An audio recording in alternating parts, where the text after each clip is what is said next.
muri iyi si uko bukeye n'uko bwije niko hagenda havumburwa ikoranabuhanga ritigeze kubaho mu mateka y'isi. Kuri ubu tekinoloji iri ku rundi rwego. Uko bukeye n'uko bwije hagenda havumburwa ibintu bishasha bitigeze kubaho. Ariko kandi nubwo bigenda bivumburwa, mu binyejana byatambutse hari abagabo b'inararibonye bagiye bavumbura amaformule yo kugira ngo babashe gukora ibintu bijanye na tekinoloji. Kugeza n'uyu munsi isi kigenderaho kandi yubaha. Ni abagabo babayeho mu binyejana bya kera, ariko n'ubu isi iracyakurikiza formule zabo kugira ngo babashe kuvumbura ubundi buhanga bugezweho kuri ubu ngubu. Nubwo byinshi byagiye bivumburwa mu buryo buri analog, bikaba byarashizwe mu buryo buri digital cyangwa se buri digitale, ariko kandi nta kabuza yuko bagendera kuri formule zagiye zerekanwa n'abagabo bagiye bakora ibikomeye mu bijanye na tekinoloji. Kugeza nino saha isi yakuri ingofero kandi yubaha igikoresha n'amaformule yabo. Hari abagiye bavumbura amaformule yo gukora amabombe kirimbuzi. Kugeza nino saha hari ibihugu byinshi bikikoresha mu kuvumbura ibindi bibombe cyangwa se amabombe kirimbuzi bakoresha amaformule yagiye agaragazwa n'aba bagabo. Ibyinshi tugenderaho cyangwa se dukora tubikesha abagabo bakoze ibishoboka byose kugira ngo babashe guhindura isi mu bijanye na tekinoloji. Iyi si ifite umuvuduko udasanzwe. Ubuvumbuzi bugenda bugaragara hirya no hino, haba mu buvuzi, haba mu bijanye na tekinoloji yo mu isanzure.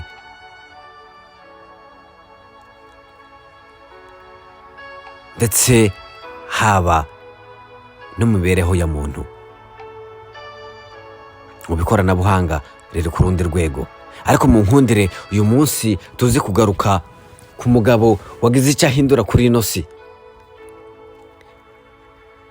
Umugabo dukesha ampule electrique cyangwa se aya matara ducana mu mazu. Umugabo dukesha bateri dukoresha mu mamodoka, tugakoresha kamera, nibyo tubikesha uwo mugabo, nibyo yakoze. Ndetse tumukesha no gukora mikrofone nk'ingi y'impankoresha muri kino kiganiro. Ese ubundi aba bagabo bagiye bavumbura bino bintu bari abantu ki? Bari bafite ubwenge busanzwe cyangwa se barabonekerwa? Ngo haye ikaze muri kino kiganiro. Ushobora kuba ari nabwo bwa mbere ugikurikiranye, ngusaba gukora subscribe kugira ngo ntugacikwe n'ibiganiro byacu byo butaha. Je nitwa Muragwa Moise. Uyu mugabo dukesha aya matara ducana mu mazu, mu makampani, mu nsengero, kugira ngo tubashe kwirinda umwijima, tudasitara, twicara ahantu hameze neza aho ubona mugenzi wawe hatari umwijima. Umugabo dukesha kamera twifatisha amafoto ndetse no gufata amasanamu kugira ngo ntitukibagirwe ibirori cyangwa se ibintu runaka turimo, tukabibika mu mashusho mu buryo bugaragara, ukazubyereka inshuti zawe n'abavandimwe se cyangwa se n'abagukomokaho. Umugabo dukesha telegraph na phonograph. Ni muntu ki? Yavukiye he? Ava mu kihe gihugu? Nibihe bintu byamuranze? Uyu mugabo wazanye impinduka muri tekinoloji y'ikiremwa muntu yitwa Thomas Alva Edison. Thomas Alva Edison ni umunyamerika w'umushakashatsi wavumbuye byinshi twavuzeho haruguru, ndetse kandi yari mu businessman. Avukira muri Leta Zunze Ubumwe za Amerika muri state ya Ohio. Yavutse ku itariki 11 z'ukwezi kwa kabiri mwaka w'igihumbi kimwe magana inani mirongo ine na karindwi. Uyu mugabo amateka yaratangaje cyane. Akiri umwana muto yigishijwe gusoma no kwandika na mama w'umubyara. kuko nyina yari umwarimu yigishaga ku mashuri. Ariko nubwo biri uko, Thomas Edison ntabwo yari akunda ishuri, kuko mu ishuri mu mateka ye yamuranze yayibayemo igihe gito cyane ishuri aryiga, yigishwa n'umubyeyi wiwe, nyuma aza kwanga ishuri abivamo burundu, maze atangira kwiyigisha wenyine, atangira no kuja cyane mu bijanye n'ikoranabuhanga cyangwa se tekinoloji.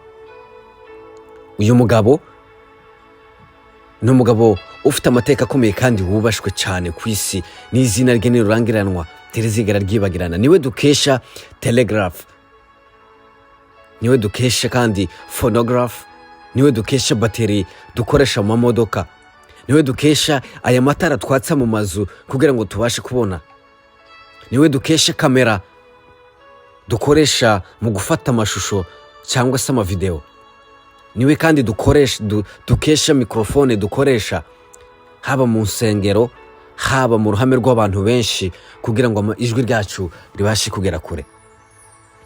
Nubwo biri uko, uyu mugabo ikintu cyari gitangaje cyane, kuva mu bwana bwe ntabwo yigeze yumva ijwi ry'umuntu kubera yuko yari afite ubumuga bwo kutumva. Nubwo yakoze mikrofone dukoresha mu kugira ijwi ryacu rigere kure, iwe ubwiwe ntabwo yabyumvaga. Abantu ntibatahuraga ukuntu umugabo utumva, utarigeze yumva n'ijwi na rito kuva ari umwana mutoya, yavukanye ubumuga bwo kutumva, ariko kandi agakora igikoresho tuzokoresha kugira ngo tubashe gukoresha amajwi, ndetse kidufashe kugira ngo amajwi yacu abashe kugera kure. Ese ubundi uyu mugabo yamenye gute kuko mikrofone ivuga cyangwa se isohora ijwi rikagera kure? Yabyumviraga mu mutima cyangwa se hari abandi babimufashamo? Iwe yarakoraga akabaza abandi nimba bumva hari ikintu ihayisohora nk'ijwi. Hari abahanga bagiye bavuga yuko uyu mugabo nubwo ubuvumbuzi bwinshi bumwitirira, ariko kandi bishoboka ko byinshi byagiye bivumburwa n'abo yakoranaga nabo kubera yuko yari afite izina riremereye akagenda abyiyitirira. Nubwo yari afite ubwo bumuga bwo kutumva, mu gukora mikrofone cyangwa se mu gutestinga yahamagaraga abandi ndetse na timu bakoranaga bakabasha kumva ibyo ahakora kubera iwe atabyumvaga. Uyu mugabo mu gukora ampule cyangwa se iri tara ducana mu mazu byamufashe igihe kirekire cyane, byamutwaye imbaraga nyinshi kuko yagerageje inshuro ibihumbi, ariko kandi ntiyabishikaho. Hari abavuga ko yagerageje inshuro 999 akora itara bikanga, ariko ku nshuro y'igihumbi bikaza kurangira ampule yatse.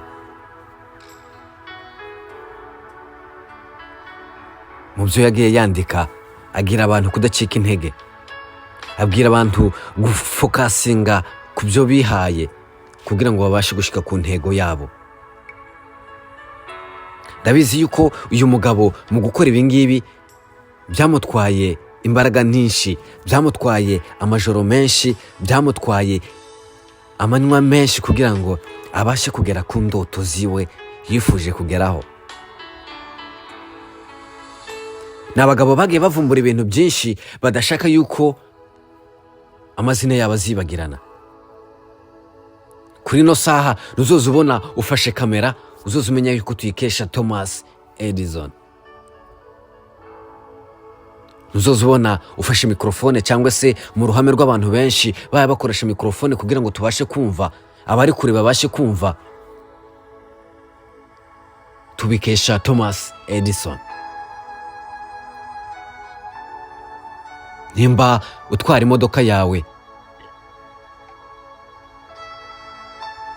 tubikesha ubuvumbuzi bwa bateri yavumbuwe na Thomas Edison.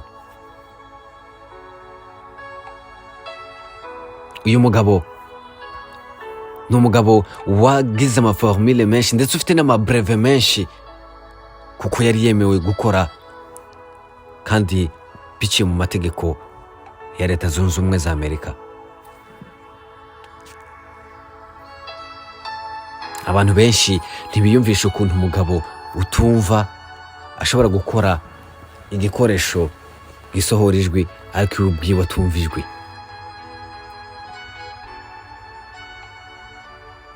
Yapfuye mu mwaka w'igihumbi kimwe magana icyenda mirongo itatu na rimwe hari ku itariki 18 z'ukwezi kwa 10 apfira muri New Jersey.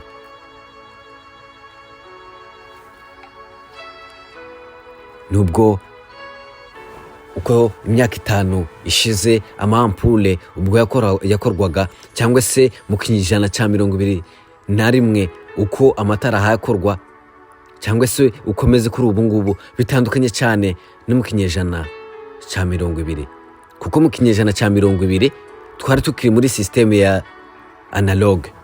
Ubu ngubu isi yagiye muri systeme ya digital cyangwa se digitale. Nubwo abantu ubu nyine ampule ushobora kuyifata ukayigendana gatoya ariko kandi kera byari bitandukanye ko yari imeze cyangwa se umuriro yatwaraga bitandukanye n'uwo itwara kuri ubu ngubu kubera yuko hagenda haba amavugurura. Uyu munsi twifuje ko tumugarukaho no mugabo kugira ngo ugire icyo wiyungura mu bumenyi. Uko twifuza kugaburira umubiri wacu ni nako kandi ukwiriye gufata umwanya ukagaburira n'ubwonko bwawe. Ndabashimiye mwese mwakurikiranye kino kiganiro. Murakagira Imana. Ibiganiro byacu n'ibyaho butaha. Mugira amahoro y'Imana. Mugira aho muba kandi mwubahwe.